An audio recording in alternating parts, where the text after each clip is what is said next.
Good evening, youtube.net/yomama. I'm back for a video of what I've been up to lately. It's been a while and I had some stuff build up. It's been really crazy with my son's theater rehearsals, but the show opens tomorrow and it's going to be awesome. And since I had a few spare minutes between periods of the Leafs game, I thought I would do this real quick. A few weekends back we had a bit of a movie, not marathon, but we watched a couple of movies on consecutive days that were directly related to each other.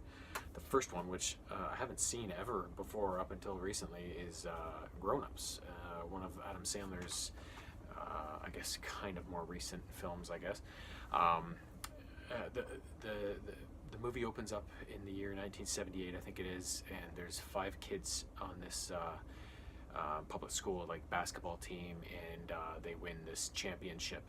And after the championship win, they're at this rented lake house where their coach toasts them all and says, you know, this is the only championship I've ever won, and you know, live the rest of your life the way you played that game. Leave everything on the court, and when the final buzzer goes on your life, make sure you have no regrets. Years later, it pans ahead and everybody's an adult, they have their own families, yada yada, and they get the news that coach has died. So all of these guys meet up at the funeral, coming from the different places they all are, and one of coach's wishes was that they go up to that lake house and spread his ashes at a certain spot. So they rent it, and so all the 5 guys and their families all go up for the July 4th long weekend, I think it is. And so the guys in question, Adam Sandler plays Lenny, who ended up becoming this mega rich Hollywood talent scout and married this hot chick named Roxanne, who's a fashion designer. They have 3 kids. Eric, who's played by Kevin James, is married to a woman named Sally. They have a couple kids. He's just lost his job. Rob is like this, played by Rob Schneider, is this hippy-dippy kind of guru, natural healing guy, and he's had a number of relationships, and he's had a kid from each one of them, and now he's going out with this super old lady named Gloria. And then we've got Marcus, played by David Spade, and he's, as David Spade usually plays, a ladies man bachelor kind of guy who's kind of sleazy but also very hilarious. And then the last guy, now I'm trying to think of his name, Kurt, played by Chris Rock, and he's a stay-at-home father who gets no respect from his wife Deanne and his 2 kids. So as they all reunite at this lake house, it kind of, the families all intermingle, and all of these issues that everybody has with within their own lives and their insecurities and the weird stuff that's going on, they all kind of come out and make for some hilarious instances and scenarios, and but at the same time they also heal and you know, come together closer as family and friends, and it's bloody hilarious. The movies didn't do all that well critically, but I like everything that I watched, so I thought with those 5 guys involved plus a bunch of other great talent, like how can you lose? It was hilarious. So the one we watched obviously the next day was, of course, Grown Ups 2. In this one, it's about 3 years after the first movie, and Lenny and his wife Roxanne have chosen to move back to his hometown in Connecticut, a small town in Connecticut. I forget the name of it. And he wanted to leave that rich, privileged lifestyle he was leading behind because his kids were becoming these spoiled weirdos, and so now he's back and they're living more of a normal life, and it's the last day of school. Lenny's got nothing to do, so he ends up driving a school bus because the school bus driver that stops by their house is in no shape to drive because he's a weirdo. And so he picks up his friends and they drive the school bus around. They go to Kmart, and then they eventually go to this old swimming hole there that they used to jump off the cliffs only to find out that it's become overrun by college students and specifically the local fraternity, and the guys are just a bunch of douchebags, and they make the guys jump off the cliffs without their clothes, and they're kind of turned away in shame.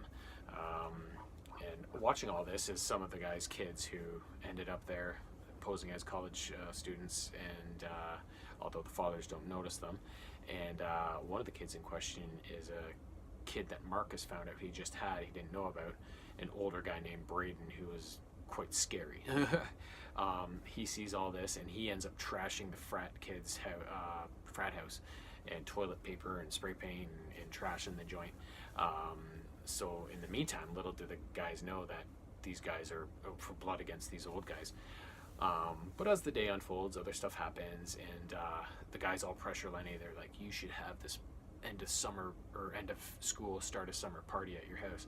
And eventually he kind of goes, okay. And so they end up planning a party way bigger than he thought they would, and they make it an 80s theme, so everybody comes dressed in their 80s costumes, and all sorts of hilarious stuff happens. And eventually the frat boys show up, and it's like this big battle on Lenny's massive property, and it's just bloody hilarious. So again, you have Rob Schneider didn't come back for this movie, but the other four guys did, and then there were some new people in there too. And the one I liked the best was Shaquille O'Neal played a police officer, and it was just funny. He's so big. But yeah, another not as good as the original, but also quite funny, and definitely worth the watch. Don't believe what critics say in anything really. Next thing we accomplished was James and I finished playing NHL 10 for the PS2. This is the first game I play. I've got all the NHL games, but before this one, NHL 09 on the PS2 was a good game, but nothing different from kind of 8 and 7 that came before it. 10 was a really big shift in, I guess, the realism. The graphics, suddenly it became almost like watching a real hockey game. The camera angles, the sharpness of the graphics and the player animations, the faces, it was all starting to really come into this is a real hockey game that looks like a hockey game. And it also, when you play these hockey games, even if sometimes you set the difficulty higher, you can still win most games, if not by blowouts, but regularly win games. Even on a normal difficulty setting on this game, the games were very close, which I always think it makes the game that much better because it lends that much more realism to it. You're in danger of losing games, and you have to concentrate and play and use your skill and your experience to win these games. For example, me and James didn't win the Stanley Cup in this game. We played an 82-game schedule with the Leafs, who sucked that year, so I mean, there was that. And although we swept the Flyers in the first round of the playoffs, we ran into Pittsburgh in the second round, got down to them 3-1, clawed back to force a 7th game, and then lost 1-0 in the 7th game, and that was our season right there wiped out. So I think it maybe taught him a good lesson, because the one goal they scored was when he started yipping when we were playing, and he lost his focus, and there was the goal, right? So there was a dad coaching moment to my son right there. Yeah, so although we lost, it was kind of cool in a way, but I still rather would have won. But in that game, in that whole series, we were always the better team, but Fleury played really well, but that's the way it goes sometimes in real hockey, right? You run into a hot goalie. So it was kind of cool that we lost, but also it sucked. But either way, 10 is, I think, that was where the EA NHL series was always awesome right from the get-go. But that was the edition where it kind of went boom, like it took off into what it is now, and became not only awesome and amazing, but beyond that. So that was super fun. Next thing we did was we went to the movies and we watched the Lego Movie 2, which is every bit as good as the original. It's a while after the events of Taco Tuesday, and everything's still awesome with Emmett until these aliens from the planet Duplo arrive, and the first meeting with them doesn't go well, and they end up destroying Bricksburg, and although Bricksburg's citizens rebuild the town afterwards, the Duplo aliens keep coming back and destroying over and over again, over and over again. So eventually the Bricksburgians just give up and live in this kind of Mad Max post-apocalyptic wasteland-looking kind of city, and the aliens stop coming back then. So they're forced to live this hard life. But Emmett, all the while, has not lost his enthusiasm. Builds Lucy a house out in the middle of the desert, and refuses to become like everybody else has. And that's when Lucy starts to get on that. You got to become hard. You've got to leave your ways behind. You know, everything's not awesome all the time. And in fact, it's not awesome at all anymore. And so she's always harping on him to be more realistic. And then afterwards, a new type of alien arrives. Captain Mayhem, Agent Mayhem, something like that. I can't remember. This helmeted figure that they can't seem to stop. And she ends up taking the 5 most important, most powerful Bricksburgians in a spaceship with her, and takes off for another galaxy or another planet. So she takes Batman, Unikitty, Lucy, Metalbeard, and Benny, and leaves Emmett behind. And she explains to them that her queen, Waturva Wanabi, is to marry one of these Bricksburgians and unite these 2 planets, for some sort of reason, but it looks dubious, and Lucy doesn't trust the queen, and so she's trying to fight back and escape this planet. Meanwhile, the other 4 are falling prey to the comforts of this new planet they've been visiting, and aren't seeing the downsides that Lucy is. Well, that's all going on. Emmett builds his own spaceship and takes off to save Lucy and his friends, along the way meeting this kind of roguish character named Rex, who Emmett convinces to teach him how to be hard and not be such a pansy all the time. And so Rex agrees, and together they go off to this planet to save his friends. But in the end, they get a bit of a surprise about the true nature of everything that's going on. And everything, of course, ends up awesome in the end.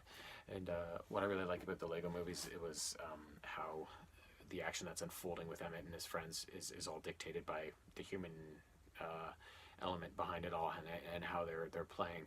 So in this movie, it's Finn, the kid that was Will Ferrell's kid in the first one. The apocalypse there is all created by his sister growing up and wanting to play Lego with him, and the head-to-head butting that goes on between siblings, as it always does. So that's always very cool too. So that was awesome. Great movie. Every bit as good as the original. Next thing, I finished a book called Pacific Rim Uprising, Ascension. So this is like a prequel to the Pacific Rim Uprising movie. The setting is about, it's right around the time of Uprising, so it's about 10 years after the original Pacific Rim movie, after the breach has been sealed. They haven't seen a kaiju since, but the PPDC is still vigilant, and they're still operating out of the Moyulan Shatterdome in China, and maintaining a fleet of Jaegers and Jaeger pilots to be ready in case they do come back. So Agent Lambert, who we know from the first movie, is welcoming a batch of new cadets to the PPDC pilot program, and these young kids aspire to be Jaeger pilots and are ready to begin their training. 2 of the cadets are come under suspicion after a bit of an incident. The cadets aren't there very long before they're allowed to go into the head module of one of the Jaegers called Kronos Berserker, and not long after that, 2 pilots who have just graduated and who are going to be piloting that Jaeger give a demonstration, but the Jaeger goes berserk and is in danger of causing great damage to the Shatterdome and killing a bunch of people. So Agent Lambert has to break up the drift between the 2 pilots, and in the process he realizes that these 2 pilots are seeing kaiju coming at them, but even though that's not happening in real life, something has happened inside their drift and inside their Jaeger that is convincing them they're under attack. And so that's kind of why the Jaeger's going berserk. So he has to interrupt their drift, and in the process of the stress, one of the pilots dies and the other one is severely injured, and they've got a problem on their hands. So an investigation goes underway afterwards, and two of the two cadets come under suspicion. Ouyang Jinhai, who is known because his two parents piloted Shaolin Rogue, and then a Russian girl named Victoria, who believed her parents were the ones that piloted Cherno Alpha, even though they weren't. But that's how she was brought up to believe that her parents were those two pilots, and ever since she's wanted to pilot a Jaeger. And they're brought under suspicion, especially since Ouyang is missing his pen drive, which is what the device that was used to install whatever the program in the Jaeger was. That's how it got in there. So the other cadets steer away from them and start to believe that they're guilty even without any actual proof. So it's up to Ouyang and Victoria to prove their innocence and get to the bottom of this plot, which they eventually do, and it's pretty cool. So the last thing, I finished this book as well just recently, the third book in the Blackthorn Key series, which is amazing, called The Assassin's Curse, and this guy I think is actually a Canadian author, which makes it even better. As this book starts, Christopher Rowe, who is the apprentice to the deceased apothecary owner, Benedict Blackthorn, him and his buddy Tom are being taken to meet King Charles of England, and they don't know why, and they're very nervous. But when they get there, Lord Ashcombe, who they've been involved with their various adventures over the first two books, ensures them that it's cool. And when they do meet the king, he just wants to meet them and thank them for stopping the plots against England, most recently in the second book, the plague that overtook London, and why that happened. While they're at this function of meeting the king, which is kind of like this big party, Christopher does the king another service by foiling an assassination attempt against the king. And once the dust settles, they figure that there's a plot about to eliminate not just King Charles, but the entire ruling family of France, who Charles and his sister Minette, who was also at the party, are related to. So Lord Ashcombe decides that Christopher and Tom, under the guise of Christopher being some sort of baron, are to go back to France with Charles's sister Minette and secretly operate undercover to flush this assassin out and discover what's going on, who's behind all this. And also going with them is their best friend Sally, who Ashcombe is placing in Minette's actual retinue of servants and yes girl and all that. But when they get to France, two attempts on Minette's life are made right away, and they don't figure them out. They're only foiled due to sheer luck.